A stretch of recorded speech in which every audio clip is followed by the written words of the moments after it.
Trump continues to play chess with the DNC. But what's he hiding?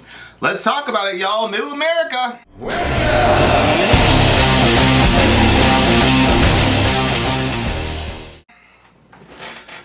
Well, I was actually pretty proud of myself. I told you this in the car. I said Tim Pool said that he was sleeping on Trump. He thought he was just an idiot, but now he sees Trump's strategy. Remember that conversation yesterday? Yep. Yeah. So I'm very proud of myself because I'm the first one that said that this was a tactical move. Yep. By the Donald. Tim Pool actually ended up saying that he had to begrudgingly give the man his respect. And I agree. The serpent was more crafty than all the beasts of the field, it says. So just because you respect somebody's brilliance doesn't mean you like them. But be that as it may, Mr. Trump is playing the Democrats like a fiddle. Look at this complete train wreck of a party. Okay, so here's a clip. So this is the guy who presides over the House. This is the guy that has the chair of the House. Nancy Pelosi gets up and calls Trump a racist. This violates the rules of the House. Oh, gosh. You cannot attribute, racism, which you can't attribute personal intent. You can only debate facts. So she comes and calls him a racist. The Republican stands up and says, this was hilarious. I mean, you literally cannot make this stuff up, ladies and gentlemen. And by the way, this is the first I'm seeing this, so I'm like, huh? I said this is the first I'm seeing this, so I'm like, what's gonna happen? Yeah, so she calls him a racist, right? So then Mr. Hoyer says, the words used by the gentlewoman from California contain an accusation of racist behavior on the part of the U.S. president. The word should not be used in debate. The Democrat-controlled House had voted along party lines not to strike Pelosi's words from the record and voted separately to restore her speaking privileges because her speaking privileges got revoked. Oh my God. Because she violated one of the rules of the Okay. House. So then the Democrats are scrambling, trying to figure out how do we fix this, and then this happened. The chair is ready to make a statement.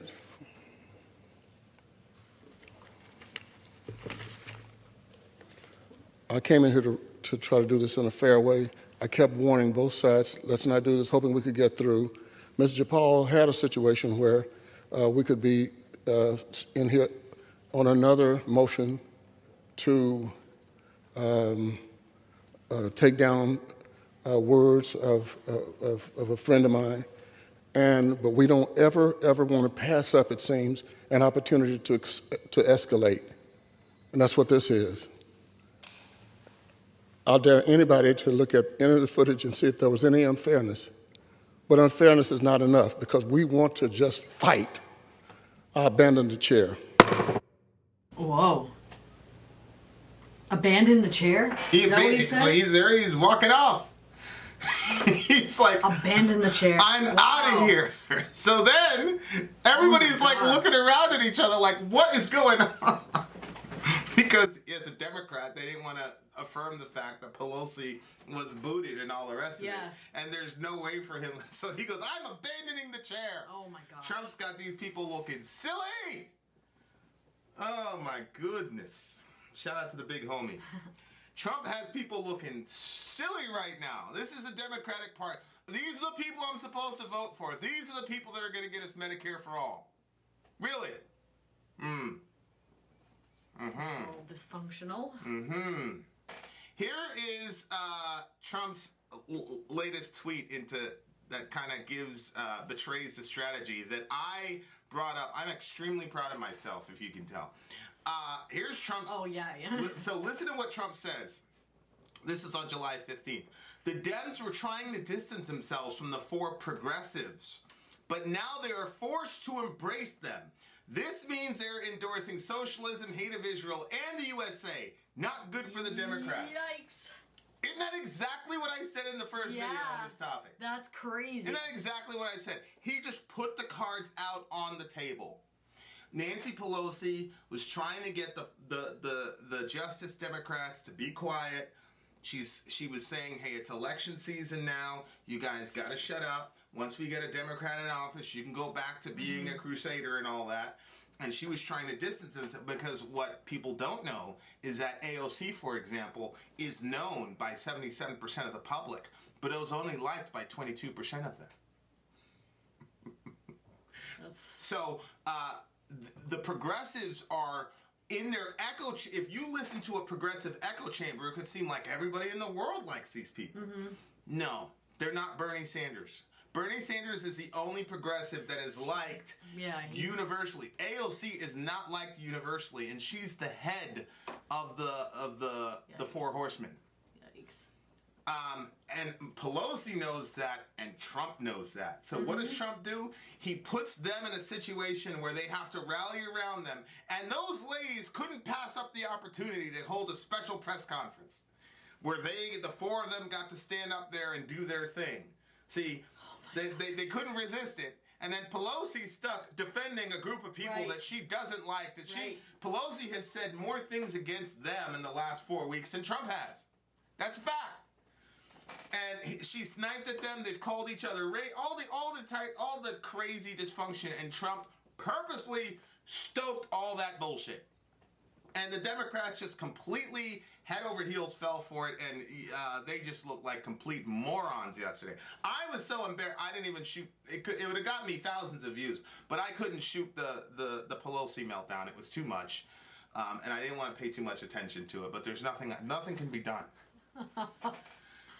So yesterday, Mr. Trump is in North Carolina, and then this happened. Omar laughed that Americans speak of al-Qaeda in a menacing tone and remarked that you don't say America with this intensity. You say al-Qaeda makes you proud. Al-Qaeda makes you proud. You don't speak that way about America. Okay, so Trump is talking about a specific situation in an interview. Now, as I said in the previous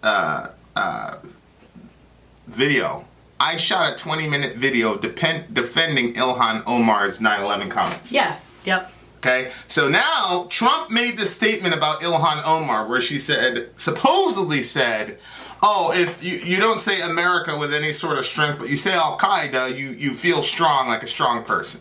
So I said, that can't be right. She must not have said that. So here's the clip. I think I found the clip that he's talking about. I remember when I was in college, I took a terrorism class, and is that a such thing? Yeah, there was. So there is a lab for that? There was a class that you. Do you go to a lab? No, you go out a field trip. We learned the ideology of. I'm glad you do that. And so it was the thing that was interesting in the class was every time the professor said Al-Qaeda, he sort of like his shoulders went up, and he's in command here. Al-Qaeda, Hezbollah. He's an expert.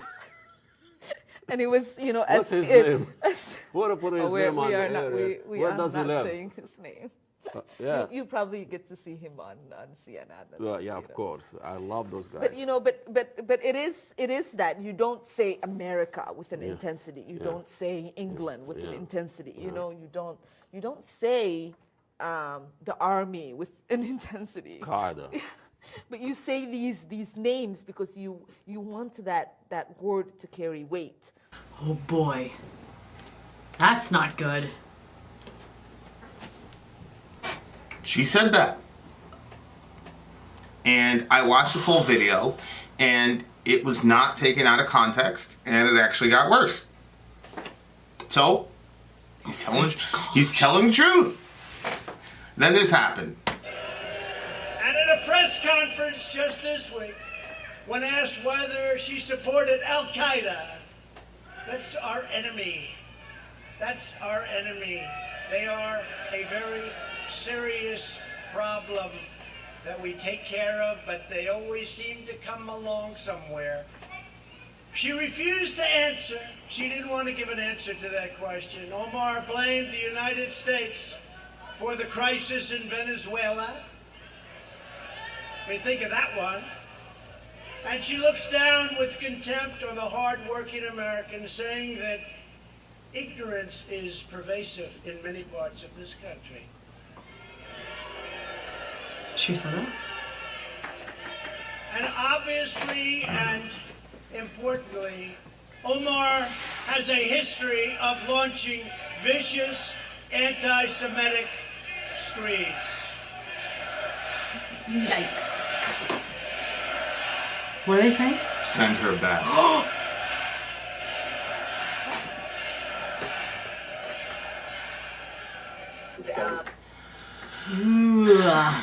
I mean, that doesn't look good for her. Like, Well, and you said it got worse? it doesn't. Well, the crowd is chanting, "Send her back! Send her back!" Which, of course, again, more accusations of racism and people saying this is a racist statement. And of course, Trump says the following. So they interviewed Trump about this. He says the following. Well, number one, I think I did. I started speaking very quickly. It really was a loud, I disagree with it, by the way, but it was quite a chant. And I felt a little bit badly about it. But I will say this, I did, and I started speaking very quickly. But it started up rather fast, as you probably noticed. So you'll tell your supporters never to Well, say that I again? would say that. is- I was not happy with it. I disagree with it.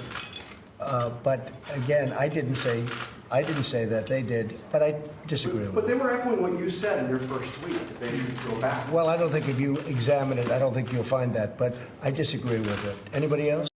So he wants to distance himself from this chant. Yes.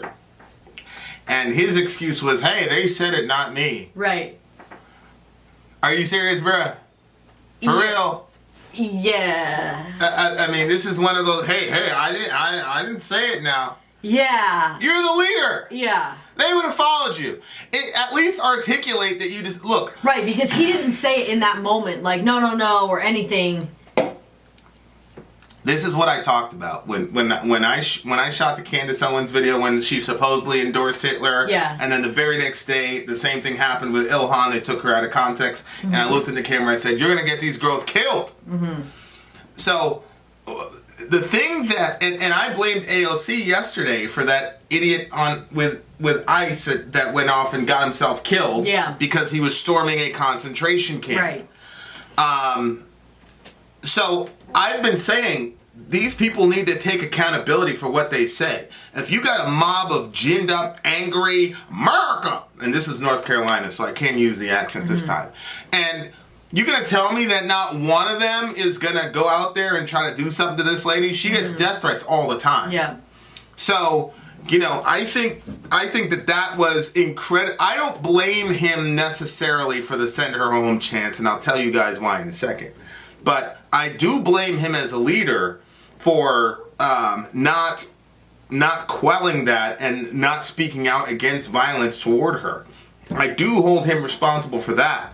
Actually, the send her home stuff, actually, I blame on the media because Trump didn't say, go back to where you came from. What he said was, go to where you came from, fix a problem, then show us how to solve these problems because you're always criticizing us. So you must know how to do it better. Of course, that's not a sexy headline, so CNN is not gonna... So right. All CNN put was, go home. That's not what he said. Right. So the left media is actually responsible for that chant. But Trump is responsible for not recognizing the moment. He had a clear moment to take the high ground and say, hey, we're going to make sure that the only way that we're going to beat them is by beating them in the ballot office. Mm-hmm. We're not going to lay a hand on them. We don't do that. Like, he could have went there. He didn't do that. And Trump followers never hold the man accountable for the danger that he puts people in with his rhetoric.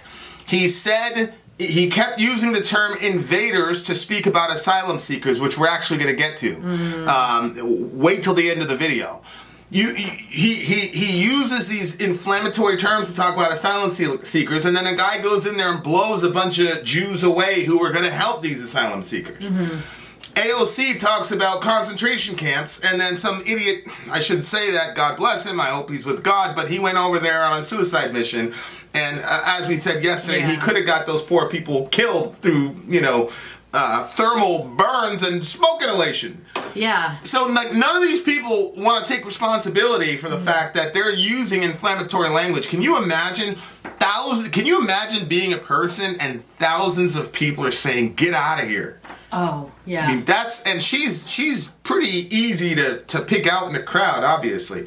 I mean, that's scary as hell. Yeah. And he should have said something to address that immediately, and he didn't. He should have done something to ease down the crowd, and he didn't. Like, he has shown no growth whatsoever since his campaign. In his campaign, he was like, "Yeah, beat him up, da da da da." I love the old days. You know what they used to do to guys like that when they were in a place like this? They'd be carried out on a stretcher, folks. That's true. Yikes. And he's not. But at the same time, with Trump, the chant for Hillary was "lock her up." That was a big thing because of the whole email thing. They were saying lock her up, lock her up. So on the one hand, I'm looking at Trump and being like, bruh, our country is so fractured and violent right now that you've got to put it out in the ether that you're against this stuff. Even him saying I disagree with it is not enough in my opinion. Right. Because there is because I real feel like hatred the way for that this he woman. was saying it, like he wasn't directly, like, I don't know, like when I watched it, I didn't feel like he actually had a problem with it, but that he was trying to politically say he had a problem with it for Paula. You know what I'm saying? Like, Well, yeah. Yeah, but this is one of those things. It's kind of like not fair for me to say because what he said was he doesn't agree with it and that he tried to start talking right away after. But I just didn't get that from the situation or what he's always been putting out. Well, that's the thing is, when has Trump ever been passive? Right. If he wants to say something, he's the last human being on earth that can say, "Hey, I wanted to do it, but there's nothing I could do about it. I was overcome by the crowd in the moment." Like, he's not that guy. He prides himself in being aggressive and getting what he wants. So, you know, this was a weak sauce, and it's seriously a dangerous thing. Oh, yeah. This well, attitude. you know what's weird is, like, when I first heard it, I wasn't thinking about, like, somebody would, like, go after her violently. I was like, okay, well, I see what the crowd is saying because the crowd is saying if she's good with Al-Qaeda and she's thinking, oh, this is, you know, when you say it, there's like, but then the army, like, how dare you disrespect America and the army, but then say that you're standing for some political party and for some people. No, you need to back out of that position. You shouldn't be there if you're all Al-Qaeda. So when they're saying send her back, like, I'm looking at it initially as they're saying, if you don't have respect for America and what we stand for, and all your respect goes to Al-Qaeda, go live with Al-Qaeda. And I understand it's an extremely racist thing to say, but at the same time, I think that that's not a racist thing to say, though. See, this is a thing that gets me about leftists and the leftist media. Is this, to me, is part and parcel of why they lost in 2016 and why they're going to lose in 2020. To just lazily say, I'm not calling you lazy, but to just lazily say that this was racism completely misses the boat. Now, are there racist people who use that phrase? Yes. However, and CNN did this too. CNN had a thing on the front page like two nights ago where it was like they had a panel of white folks and they were like, yeah, I'm glad he said that.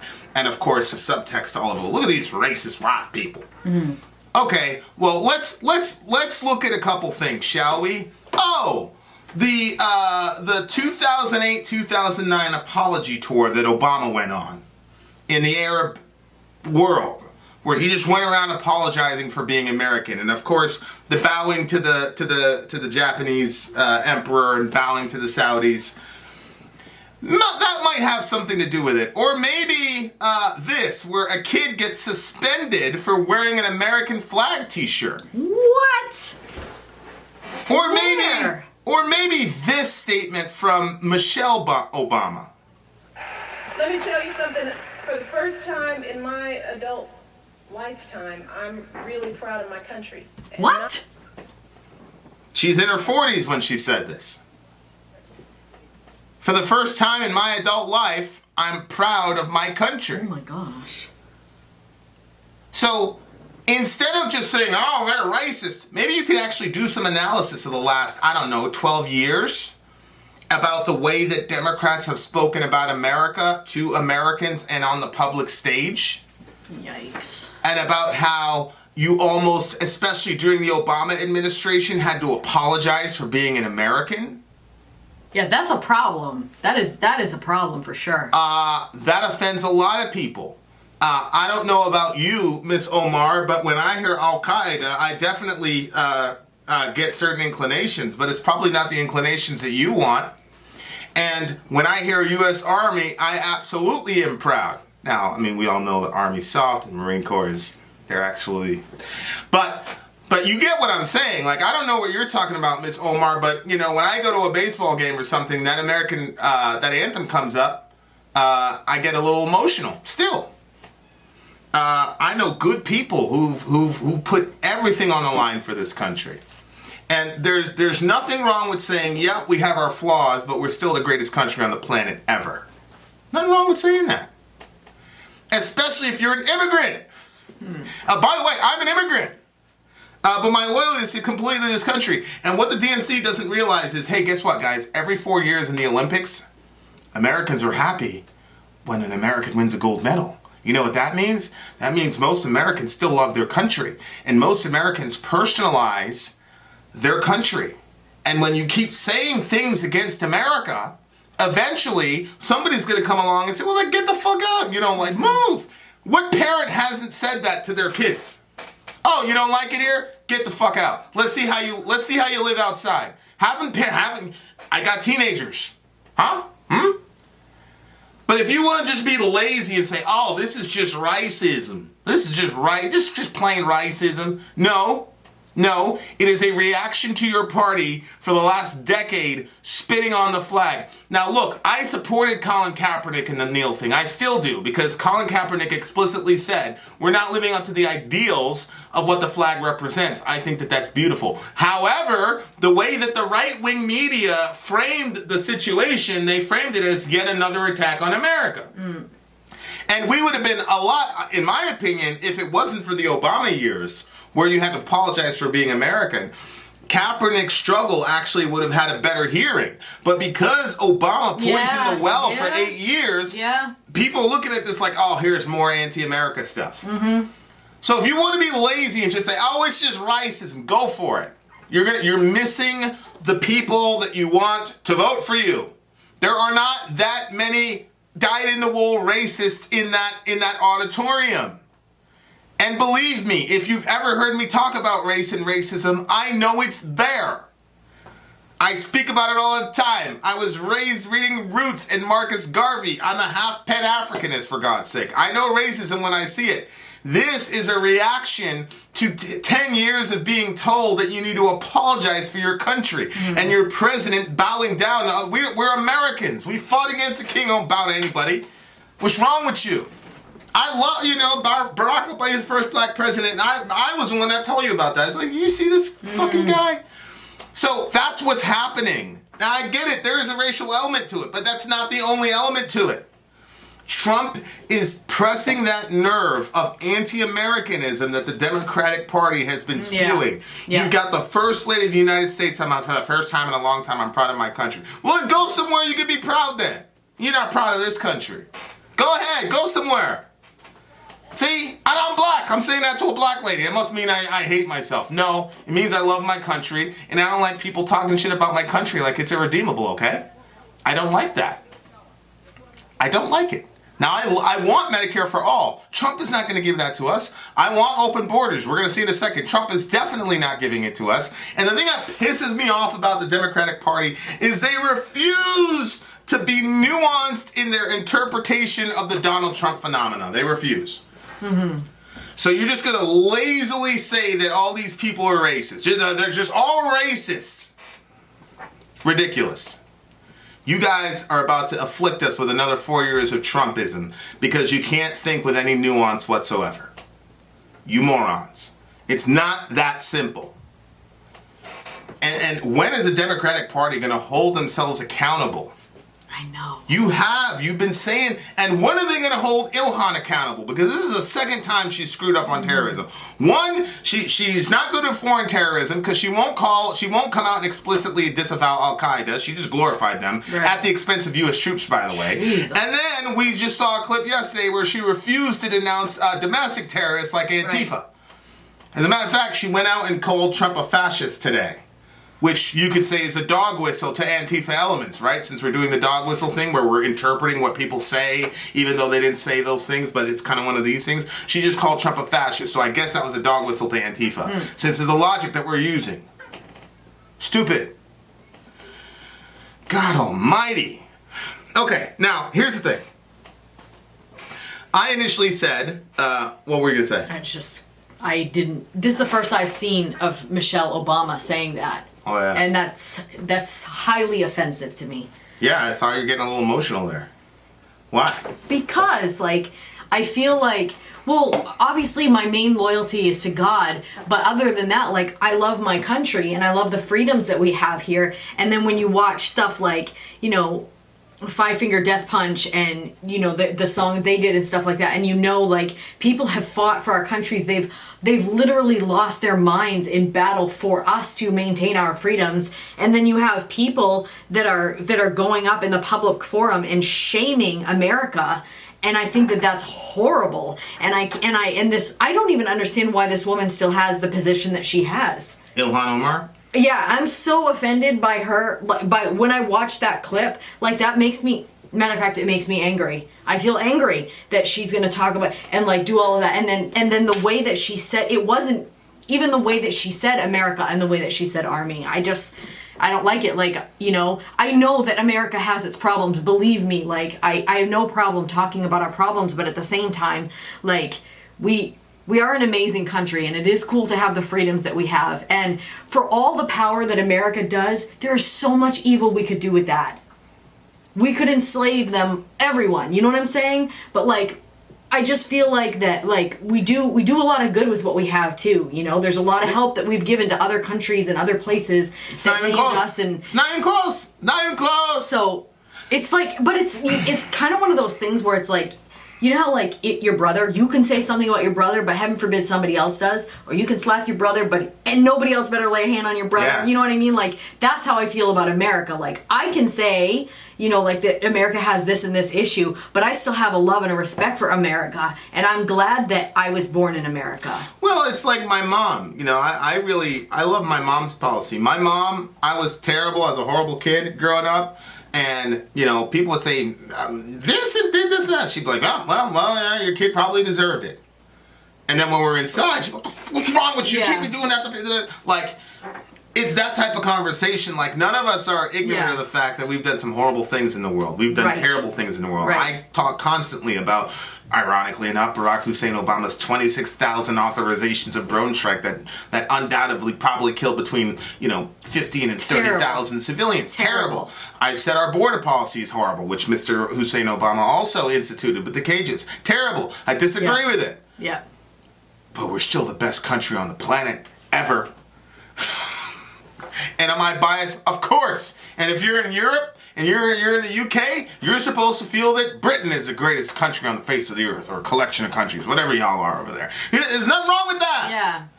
And yeah, criticize us, man, but stop freaking, what do you mean? We've done nothing to make you proud in your entire, like, what are you talking about? And you know, look, it was without white people, Mr. Obama would not have won the election. Black people only make up 12% of the freaking population. Right. So, all of a sudden, all these people that voted in 2 terms of Obama, all of a sudden they all got Confederate flags and just became racist as hell for no reason. No, it's because Obama came on, talked about change, did all this stuff, and then as soon as he got power, he started disrespecting our country on the world stage. And people are tired of it. And that's why Trump's tweets are now resonating. And I think that when he was doing that, I mean, I'm not as deep into politics as you are, but I know that some people I know of wouldn't vocalize how enraged they were by his behavior or how upset because they didn't want to come across and be called a racist. Right. So they internalize that. That's right. And then when Donald Trump comes on the scene, then they're like, "That's and he where starts my vote's and going." he starts saying, Yeah. he starts saying what they really feel. Yeah. You know, and then they're saying it. You know, he's saying what they're feeling. Yeah. Yeah, and then look, see, here it is. God bless the USA. He's got this 1 minute 30. He knows exactly. He's a brilliant strategist. Yep. He is trying to frame the Democratic Party as being anti-American and socialist.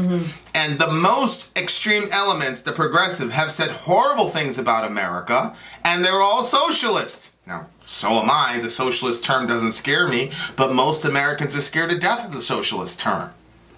And they're scared to death of open borders.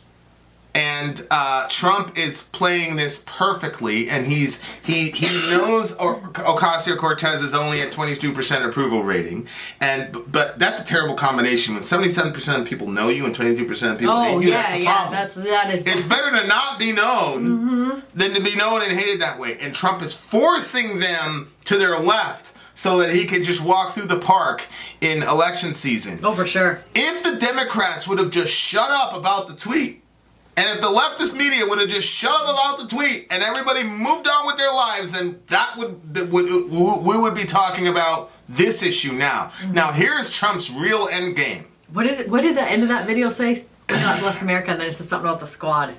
Okay. Oh, did it? Oh my gosh. Yeah, one squad under God. Oh my gosh. I missed that.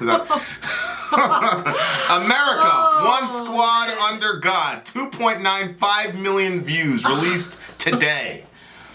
You to tell me that this guy's an idiot? Go ahead, keep sleeping on him. Go ahead. With your bad self. He knows exactly what he's doing. So, is Ilhan going to come out and disavow Al-Qaeda and say America's the greatest country in the world?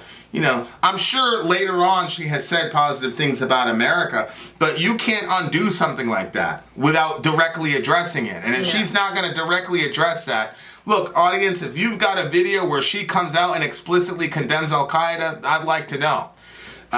I know. See, here's the other thing. I know why when people say Al-Qaeda, their shoulders go up. You know why?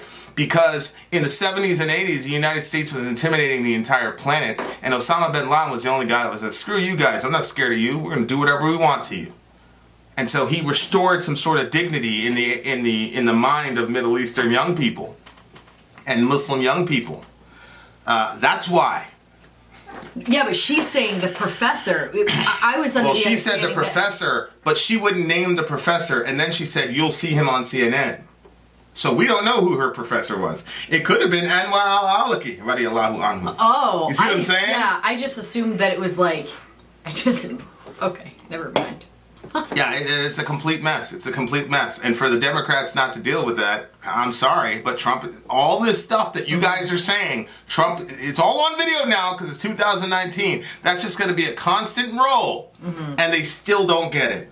Oh, it's racism. They're saying go back to America because they're racist. No. That is a reason. That is not the only reason. That's the problem.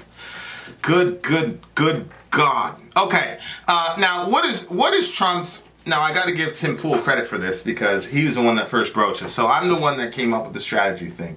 Okay? But Tim Pool said this is the reason that Trump is doing what he's doing. July 15th, 2019. Trump moves to effectively end asylum at the southern border. Reversing decades of U.S. policy, the Trump administration said Monday it will end all asylum protection for migrants who arrive at the U.S.-Mexico border. For most migrants who arrive at the U.S.-Mexico border. The president's most forceful attempt yet to block asylum claims and slash the number of people seeking refuge in America. The new rule, expected to go into effect Tuesday, would cover countless would-be refugees, many of them fleeing violence and poverty in Central America. It is certain to face legal challenges. According to the plan published in the Federal Register, migrants who pass through another country, in this case Mexico, on their way to U.S. will be ineligible for asylum. Jeez. The rule also applies to children who have crossed the border alone.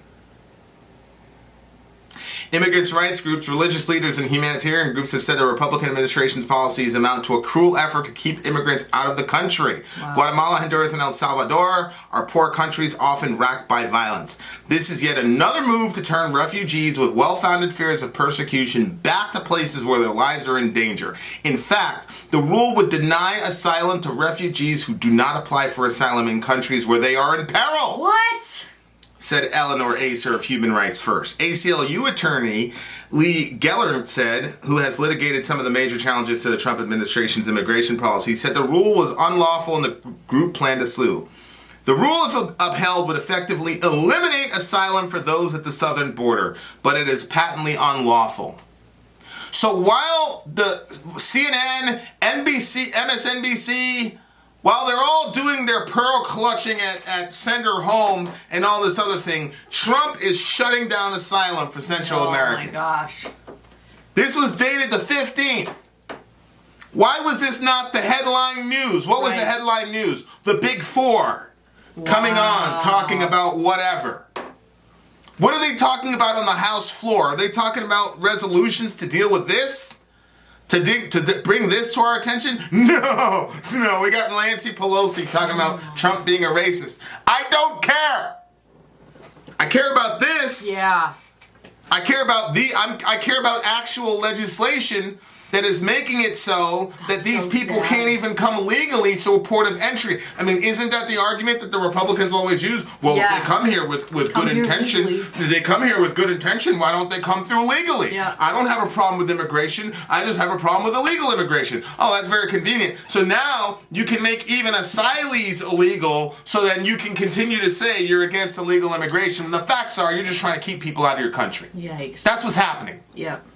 This entire rigmarole is just political God-level chess that Trump is playing with y'all. Nobody's talking about this. This is a real human rights atrocity that's actually happened that this man is trying to get past. None of us are talking about it because a bunch of people in North Carolina were saying, send her home. Wow. Are you serious? Wow. Front page news he's been dominating for the past 3 or 4 days.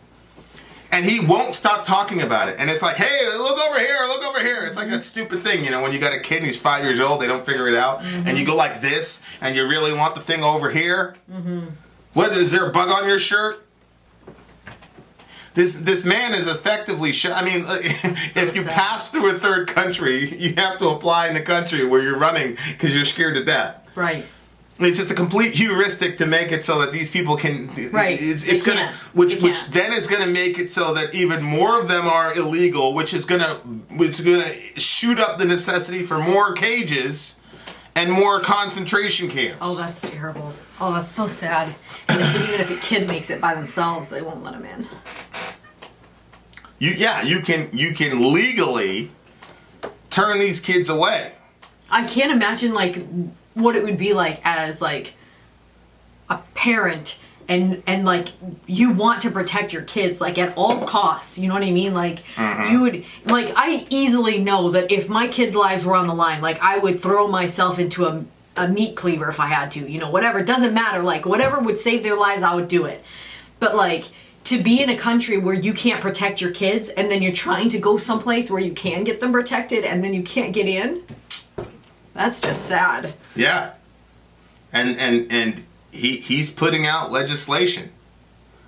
That's so wrong. And those are the real issues.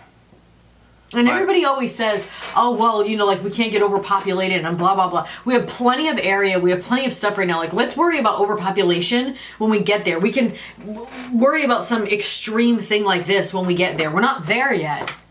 Yeah.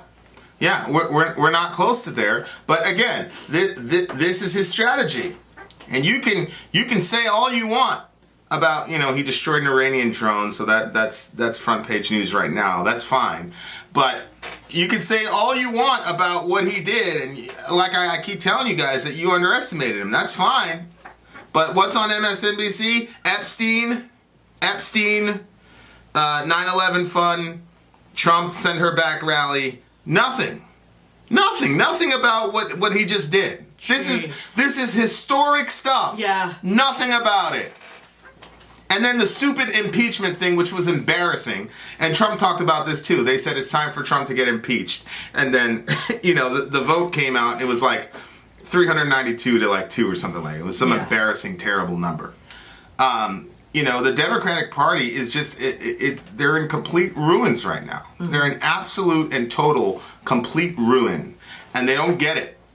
And they're not going to get it. They're not going to get it until it's too late. Mm-hmm. This is an absolute and total disaster. He's weakening I've never seen this type of political theater in my life. I've never seen it. I've never seen like this blatant of a chess move in my life, and the fact that the Democrats continuously fall for it is mind-boggling to me. It's embarrassing. Yeah, it's embarrassing. And I'm glad that I don't affiliate myself with either party, because in both cases I'd be horribly embarrassed. I'd be embarrassed at the. And you don't embarrass easily. I don't. I'd be embarrassed that the Democrats are falling for this stupidity, and I would be embarrassed that my president is using his obvious intellectual acumen to keep people out of our country who desperately need to be in our country. It's just a sad, sad situation. A sad state of affairs. But, this is where we're at. There it is. Look at this. Trump says, those tweets are not racist. I don't have a racist bone in my body. The so-called vote to be taken as a Democratic con game. Republicans should not show weakness and fall into their trap. This should be a vote on the filthy language, statements, and lies told by the Democratic congresswomen, who I truly believe, based on their actions, hate our country. There it is. Get a list of the horrible things they have said. Omar is polling at 8%, Cortez at 21%. Nancy Pelosi tried to push them away, but now they're forever wedded to the Democratic Party. See you in 2020. He just told you. That's his game plan. He just laid it out for you. And you're still going to fall for it. Cortez is not popular. She's at 21%. Ilhan is even less popular. She's at 8%. And he's forcing the Democratic Party to circle the wagons around those four. Brilliant strategy. Meanwhile, while you're worried about that, he's sliding in this nobody in Central America can come over to play. Wow. Stop it. Stop it. Stop being lazy and saying everybody who loves their country is a racist. And stop being silly and underestimating this dude. This dude is, like I said, he's smarter than all beasts of the field. He's more wise. That's obvious. Love your neighbor. Take care of each other. Middle America. We are the media. Till next time, guys. Screw that up at the Oh, end. it's perfect.